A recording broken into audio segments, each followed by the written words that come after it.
tushda tutun dud ko'rishning ta'birlari.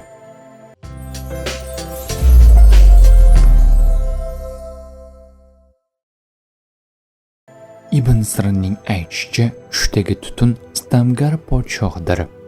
Tushida sharq yoki g'arb tomondan katta tutun paydo bo'lganini ko'rsa, o'sha diyor aholisi podshohdan jabru sitam ko'rishiga dalildir. Tushida olamga o't ketganini va olov shu'la urayotganini ko'rsa, olamga fitna tushishini bildiradi.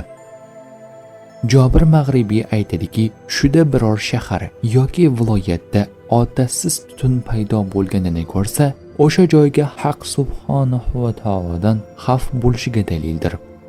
Tushida uydan yoki og'izdan tutun chiqayotganini ko'rsa, zolim podshoh unga zarar yetkazishi, musodara qilishi va molni zo'rlik bilan tortib olishiga dalildir. Tush ta'birlari bashorat emas, barcha narsani bilguvchi zot yagona Allohdir.